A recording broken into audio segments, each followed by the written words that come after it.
Hi friends, எல்லாருக்கும் வணக்கம். நல்ல வசதியான ஆளுங்கிட்ட வாரிசு இல்லாமல் போனால் ரொம்ப கஷ்டமாக இருக்கும். கோபாலுக்கு வயசு 55. கோபாலோட ஒய்ஃப் பேர் பார்த்தீங்கன்னா சந்திரா, வயசு 44. இவங்களுக்கு கல்யாணம் ஆகி 15 வருஷம் ஆகியும் குழந்தையே இல்லாமல் இருந்தது. கோபால் தினம் வீட்டில் வந்து சொல்லுவார், என்னம்மா அது, நமக்கு வாரிசே இல்லை, என்ன தான் பண்ணுறது, ஏதாச்சும் ஒரு குழந்தைய தத்தெடுத்துக்கலாமா அப்படின்னு கேட்குறாங்க. அதுக்கு சந்திரா ஒன்று என்ன சொல்கிறாங்கன்னா, குழந்தைய தத்தெடுத்து நம்மளால் இப்போ வளர்க்க முடியாது, அதனால் கொஞ்சம் வளர்ந்த பையனையே நம்ம தத்தெடுத்துக்கலாம்னு சொல்லிட்டு அவங்க சொந்தக்காரர் மூலிமா ஒரு பையனை தத்தெடுக்கிறாங்க. அவன் பேர் முத்து, வயசு 21. முத்துக்கு இவங்க தத்து கேட்டதும் அவனுக்கு பிடிக்கல இவங்க வீட்டுக்கு வரத்துக்கு. ஏன்னா அவன் 10ஆம் கிளாஸு ஃபெயிலு, 10ஆவதுக்கு படிப்பும் சரியாக வரல, ஃப்ரெண்ட்ஸ் கூட சேர்ந்துங்கன்னு அங்கங்கே சுற்றிட்டு இருந்தான். இவங்க, வாப்பா, எங்கள் வீட்டில் எல்லாமே இருக்குது, ஆனால் எங்களுக்கு பசங்க தான் இல்லை, அதனால் நீ பையனாக இருன்னு சொல்லிட்டு அவனை கூட்டிகிட்டு வராங்க. இவனுக்கு வந்த நாள்லேருந்து அவங்கக்கிட்ட ரொம்பவே வெறுப்பு தான் இருக்குது. ஒரு நாள் சந்திராவும் கோபாலும் அவங்க ரூமில் தனிமையில் இருந்திருக்காங்க.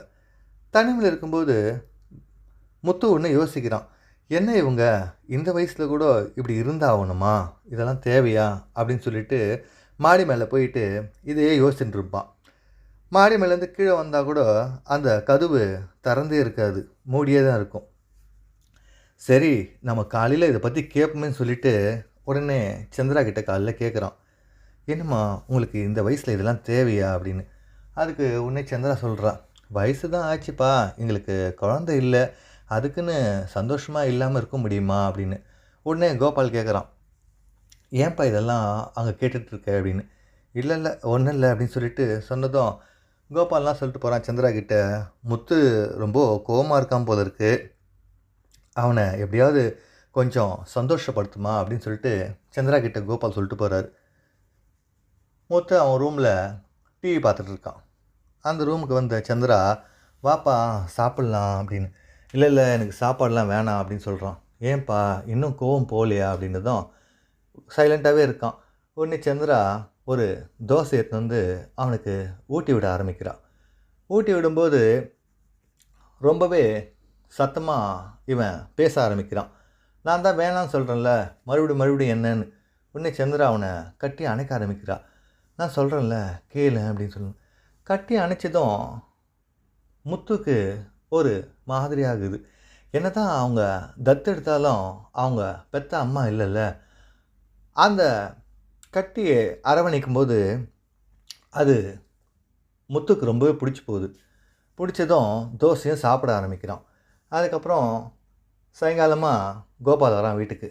என்னம்மா, முத்து கோவம் போயிடுச்சா அப்படின்னதும், போயிடுச்சுங்க, நார்மல் ஆகிட்டான், ஒன்றும் பிரச்சனை இல்லை அப்படின்னு சொன்னேன். இதே மாதிரி அவனை சந்தோஷமாக பார்த்துக்குமா, ஏன்னா நமக்கு இருக்கிறது அவன் ஒரே ஒரு பையன் அப்படின்னு சொல்லிட்டு கோபால் சொல்லிட்டு போகிறாரு. அன்றைக்கி ராத்திரி கோபால் அவங்க ஃப்ரெண்டுக்கு யாருக்கோ உடம்பு சரியில்லை. கோபால் உடனே சந்திராவுக்கு ஃபோன் பண்ணி, நான் நைட்டு வீட்டுக்கு வரமாட்டேன், என் ஃப்ரெண்டுக்கு உடம்பு சரியில்லை, நான் ஆஸ்பத்திரியில் போயிட்டு காலையில் வரேன் அப்படின்னு சொல்லிட்டு. சரிங்க, பார்த்து பத்திரமா இருந்துக்குங்கன்னு சொல்லிட்டு சந்திரா சொல்கிறா.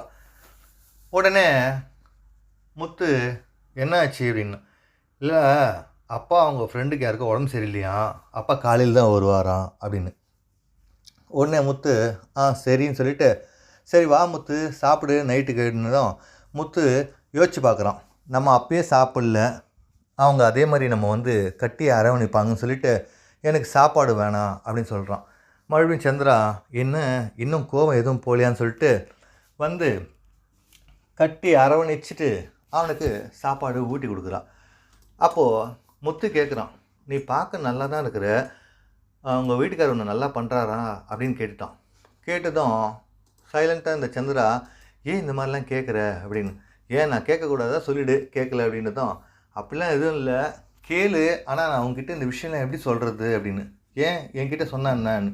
இல்லை நீ எங்கள் பையன் மாதிரி தானே அப்படின்னு சந்திரா சொல்ல ஆரம்பிக்கிறா. அதுக்கு ஒன்றே அவன் சொல்கிறான், பையன் மாதிரி தானே, ஆனால் பையன் கிடையாது, நீ தத்து தானே எடுத்துன்னு வந்த, அப்புறம் என்னன்னு. சரி இப்போ என்ன தான் சொல்லணும் சொல்லு அப்படின்னதும், சொல்லு கோபால் நல்லா வேலை செய்கிறாரா அப்படின்னு முத்து கேட்குறான். அதுக்கு சந்திரா என்ன சொல்கிறாங்கன்னா, எதிர்பார்த்த அளவுக்கு இல்லை, ஏதோ கொஞ்சம் இருக்கும், ஆனால் நான் என்ன பண்ணுறது அப்படின்னு. அப்போ ஒன்றே கேட்குறான், நான் வேணால் செய்யட்டுமா அப்படின்னு. அதுக்கு ஒன்று சந்திரா சொல்கிறான், ஏய் இதெல்லாம் வெளியே தெரிஞ்சால் எவ்வளோ கஷ்டம் தெரியுமா, என்னை பற்றி என்ன நினைப்பாங்க, உன்னை பற்றி என்ன நினைப்பாங்க அப்படின்னு சொல்லிட்டு சந்திரா சொல்ல ஆரம்பிக்கிறான். உடனே முத்து என்ன சொல்கிறான், நம்ம 2 பேரும் எப்படி இருக்கோன்றது நம்ம 2 பேருக்கு மட்டும்தான் தெரியும், வெளி உலகத்துக்கு தானே நீயே நானும் அம்மா பையன், இங்கே இல்லைல்ல அப்படின்னு சொல்லிட்டு கன்வின்ஸ் பண்ண ஆரம்பிக்கிறான். என்ன தான் கன்வின்ஸ் பண்ணாலும் சந்திராவுக்கு ஈடுபாடு இல்லாமல் இருந்தது. உடனே முத்து, சரி விடு போ, நான் எங்கள் வீட்டுக்கே போயிடுறேன், நான் இனிமேல் இங்கே இருக்க மாட்டேன் அப்படின்னு சொல்கிறான். உடனே சந்திரா, ஐயோ என்னடா இது இவன் இப்படி கோவப்படுறானேன்னு சொல்லிட்டு மறுபடியும் கட்டி அணைக்க ஆரம்பிக்கும்போது முத்து வேலையை பார்க்க ஆரம்பிக்கிறான். வேலையை பார்த்ததும் சந்திராவுக்கு என்ன பண்ணுறதுன்னே தெரில. அந்த சுச்சுவேஷனில் அவளும் அமைதியாக இருந்துடுறா. அதுக்கப்புறம் 2 பேரும் அங்கேயே காலையில் வரைக்கும் இருந்துடுறாங்க. காலையில் கோபால் ஃபோன் பண்ணுறாரு, நான் வீட்டுக்கு வந்துன்னுக்கிறேன் அப்படின்னு. உடனே சந்திரா சொல்கிறா, அப்பா வந்துட்டாராம், என்ன பண்ணுறதுன்னதும் முத்து கேட்குறான், அப்பா வந்துட்டா என்னால் வேலை பார்க்க முடியாது, இது அவர் வரத்துக்குள்ளே நம்ம இன்னொரு வேலையை பார்த்துடலான்னு. அதுக்கு ஒன்றே சந்திரா சொல்கிறா, சரி சீக்கிரம் வேலையை பாரு அப்பா வரத்துக்குள்ளே அப்படின்னு சொல்லிட்டு மறுபடியும் இவங்க சந்தோஷமாக இருக்க ஆரம்பிக்கிறாங்க.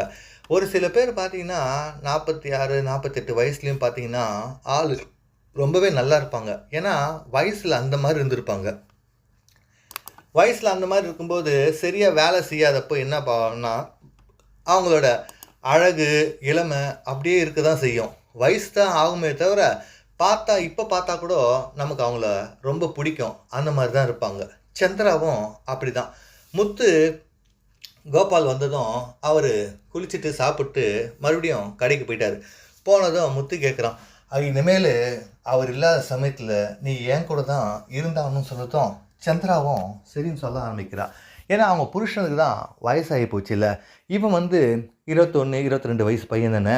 வேகமும் ஆசையும் அதிகமாக இருக்கிறதால சந்திரா இவன் சொல்கிறதெல்லாம் கேட்டு அவனுக்கு சந்தோஷத்தை கொடுக்க ஆரம்பித்தா. ஓகே ஃப்ரெண்ட்ஸ், இந்த வீடியோ உங்களுக்கு ரொம்ப பிடிச்சிருக்குன்னு நினைக்கிறேன்.